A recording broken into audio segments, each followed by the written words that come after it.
In 1940, the Nazi government forces slaves in concentration camps to forge millions of pounds. The plan is to smuggle them into Great Britain to flood the banking system and crash the economy, which could help Germany win the war. Once all the fake bills are packed into suitcases, they are sent off on trains. One night, at a crucial arms factory in Birmingham, England, women are forced to keep working while the city is being bombed by German planes. Today is an employee's birthday, so they sing the happy birthday song and even light a candle. Unfortunately, this sweet moment is destroyed when a bomb hits the factory, instantly blowing it up and killing all the workers. Meanwhile, Tommy lives in isolation. He used to be the leader of the Peaky Blinders, the most powerful gang in England, but now he is alone in the countryside writing his biography.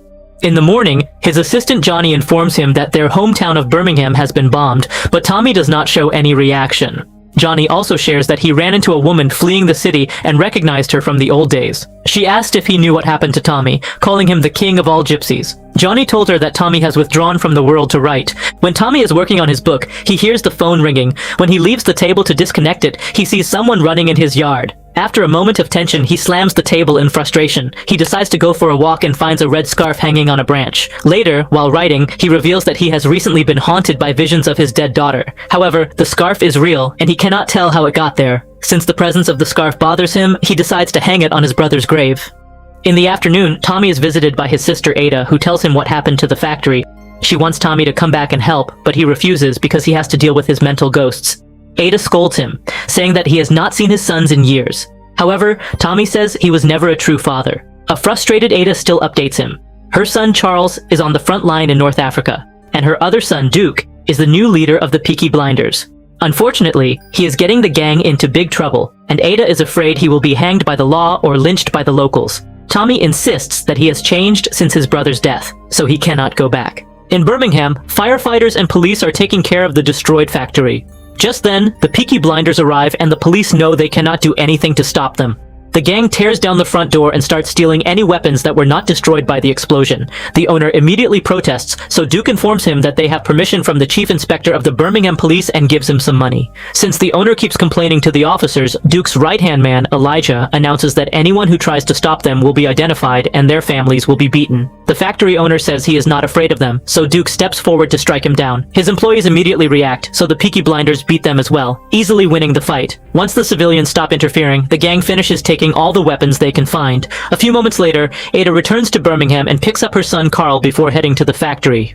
However, the workers immediately call her out, asking how she dares to show her face when the Peaky Blinders have made everything worse. At a pub, Duke meets a Nazi agent named Beckett, who shows him a sample of his counterfeit money. £350 million is ready to be introduced into the British economy, and he wants to use gangs to do it. If the Peaky Blinders agree to work with him, they will get a 20% cut, though they must be prepared for the anarchy that will follow. Beckett also says that his superiors wanted him to talk to Tommy. So, a frustrated Duke shoots out the window of a car outside as he announces that he is in charge. When Beckett asks if he is willing to betray his own country, Duke says yes, so Beckett tells him that he must prove it tonight. The next day, Tommy hears a noise in his house and immediately grabs a gun to check. On a table, he finds a note that says, "Follow the open windows." Tommy does so until he finds Ko reading his book. He points his gun at her, but upon closer look, he is shocked because she closely resembles Duke's dead mother, Zelda. Ko explains that she is Zelda's twin sister and still talks to her through dreams and seances. She claims that Zelda sent her here with a message. Ko says that the twins are gypsies, and Duke is getting involved with evil people who will destroy the gypsy people. If Tommy agrees to come back and stop his son, Ko promises to help him find inner peace.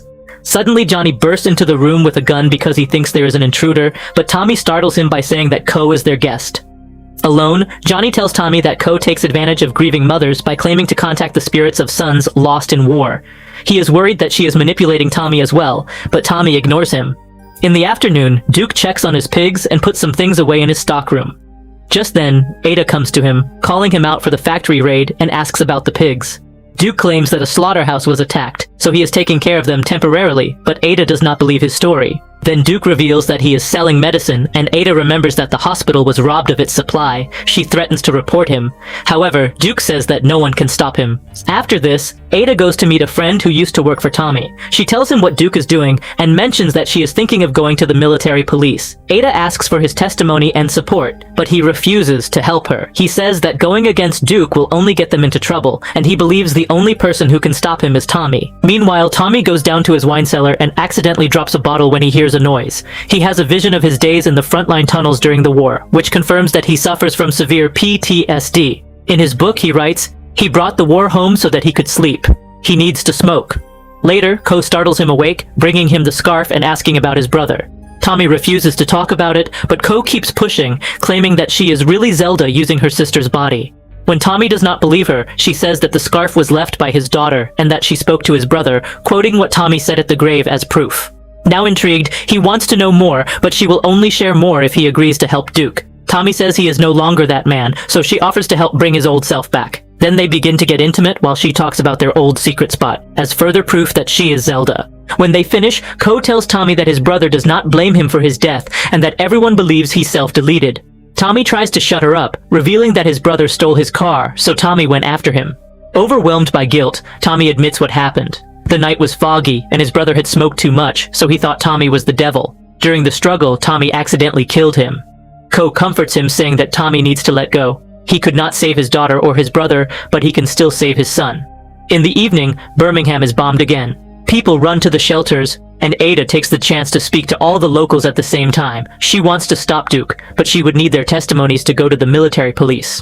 Meanwhile, Duke meets with Beckett and Virgil, who is the deputy head of the British Fascist League. Virgil will help distribute the fake money across the country, so he wants to discuss the details. Duke shares his plan to collect the cash using 3 canal boats, which impresses Virgil. Then Beckett reveals that he has intel that marks Virgil as a traitor, and therefore he cannot be trusted. Duke immediately shoots Virgil, who tries to crawl away while bleeding out. Duke shoots him a second time to kill him, but Beckett orders him to use all his bullets on him. After this, Duke is left in a very anxious state, so Beckett assures him that he works with extremely important people and that Duke will be protected.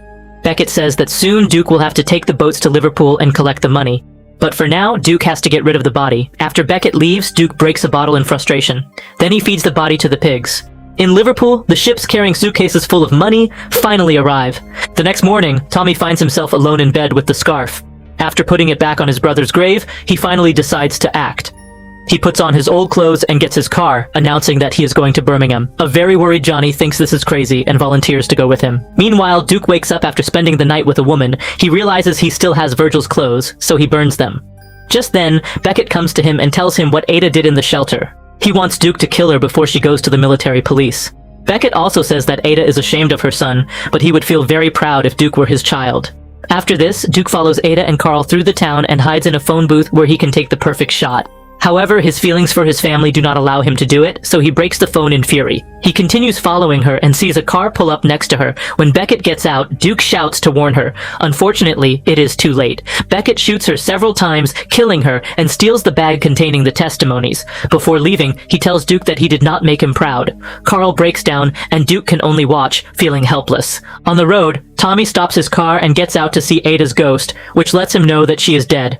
A few minutes later, he arrives at the crime scene, and a cop tells him that Duke was involved in Ada's death. Tommy sends Johnny to the mortuary to guard Ada's body while he handles the rest. At the pub, Tommy stops the music before asking for Duke. The locals immediately insult him and confront him about his attitude. When things are about to escalate, Elijah realizes it is Tommy and informs the crowd. Everyone backs down except for a soldier who does not recognize the name and points his gun at him. Tommy responds by placing a grenade inside the soldier's shirt, so the man runs out of the pub in panic and blows up. Then Tommy picks up the soldier's gun and shoots the record player, forcing Elijah to take him to his son. In the stockroom, Duke packs some things and tries to leave. However, Tommy finds him and throws him into the mud. He also takes the medicine bags and starts throwing them at Duke while scolding him for crossing all the lines. After Tommy kicks him, Duke explains that he was not able to kill Ada because he is still loyal to his family. However, he often sins because sin is the only thing his father left him. He angrily grabs Tommy, and they start fighting in the mud. Tommy easily overpowers him and forces Duke to tell him about Beckett and the plan. After this, Tommy goes to the mortuary and takes Johnny's gun before sending him away. Then he talks to Ada's body, saying that he should have come earlier when she asked. He also admits that he killed their brother, and it was not an accident because he was drunk and filled with rage. Tommy explains that he killed his brother to be free from him, but after so many family deaths, he swears that something good will come from all the bad. When he leaves the mortuary, he is in tears. As he steps outside, Tommy finds Beckett and they start shooting at each other. Horses protest in fear while the men run from spot to spot, trying to stay hidden. Beckett tries to convince Tommy that Hitler is right about cleaning society of bad blood and thinks ending the war with banknotes is better than with bombs. When Beckett wastes his last bullets, he pushes the horses to use as cover and runs while they block the alley. Tommy then mounts a horse and rides through the streets, where the locals welcome him like a king. At the pub, Duke is drowning his guilt in alcohol. Ko comes to visit him and tells him that Zelda's spirit once told her that Tommy and Duke would work together one day, so this is Duke's chance to do the right thing. She also gives him a bullet and tells him that after taking care of the Nazis, Duke must kill Tommy. Ko had promised him mental peace, and this is the only way to achieve it. Ko says that if Tommy dies, Duke can become the new Gypsy King, which is what his mother always wanted. When Ko leaves the pub, she runs into Tommy and tells him that Duke will help him. But Tommy says that first, he needs a gypsy card. Inside, Duke flips a coin to come to terms with his decision. Tommy comes in and pours a drink for both of them, while Duke agrees to help him kill Beckett. A few moments later, family and friends gather for Ada's funeral. The body is placed inside a gypsy cart with some photographs, and Tommy sets it on fire, watching the flames as he deals with his grief. That night, Duke calls Beckett to warn him that Tommy is coming after him. However, Duke still wants to help, so Beckett agrees to pay him $70 million to finish the plan. Meanwhile, Tommy is looking at the ashes of what used to be the cart. Just then, the dockyard boss, Stag, comes to meet him, giving him all the information about the suspicious warehouse and the boats at the dock. When Duke arrives, Tommy introduces him to Stag and announces that he has decided to trust his son. Then the men use Stag's intel to make a plan. Tommy wants to use the Waterloo Tunnel, so Stag explains that it was sealed off after half of it collapsed. However, Tommy assures him that he will find a way inside. On the road to Liverpool, Tommy keeps writing his book and dedicates it to his children. He mentions that Duke should be his natural heir, but tonight's mission is a test that will reveal his true nature. Eventually, Tommy finds the sealed entrance to the Waterloo Tunnel and asks Ko for help. Her cousins immediately start cutting down the door using their tools. While they wait, Tommy asks Ko to read his palm. She does so and only mentions things from the past, so he asks about his future. Ko tells him that tonight he will find the peace he is looking for. So Tommy pulls out his gun and admits that he knows Ko wants to kill him, ever since she first came to visit him. He says she is a bad omen, and Ko replies that if Tommy does not kill Duke, the boy will kill him instead. As Tommy enters the tunnel, Duke talks to Beckett, who asks him about Tommy's plan. Duke tells him the routes of the boats and that they will only have a few guns, so Beckett translates all of it for his German soldiers. Soon German planes are bombing the area, causing more parts of the tunnel to collapse and trapping Tommy. This gives him PTSD-fueled flashbacks of his time in the trenches and visions of his dead loved ones. But Tommy does not give up and digs through the debris until he is free. He keeps running until he finds stairs. At the dock, the German soldiers see the boats approaching. They immediately shoot at Stag, who activates a lot of explosives before jumping into the water. It turns out this was the plan from the beginning. The boat crashes into the dock and blows up, killing all the soldiers with a single explosion. In the warehouse, Beckett realizes that Duke has tricked him and points his gun at him. Duke explains that his coin told him to disobey his father, but he chose to disobey the coin and do the right thing instead. Just then, a bomb explodes inside the warehouse. It knocks Beckett down and Duke runs away while Tommy finally manages to get inside. Soon, the Peaky Blinders surround the warehouse and kill everyone without mercy, engaging the remaining Nazi soldiers in a gunfight. Tommy also sneaks around, killing several men, and runs into Duke, who wants to know why he took so long. A frustrated Tommy tells him that he is only here because his mother said so and sends him away. Then Tommy places a landmine among the money boxes to blow them up, effectively destroying the Nazis' plan.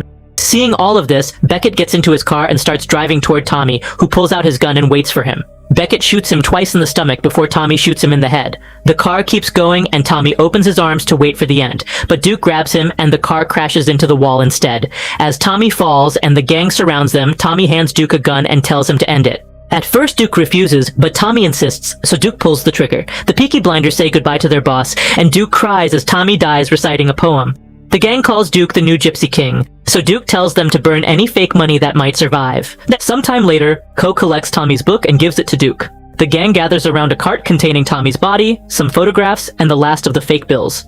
Duke sets it on fire, and the group stays around the pyre for hours to give a proper goodbye. So friends, I hope you liked this video. If you liked the video, then like, share, and subscribe to the channel. See you in the next video. Till then, bye.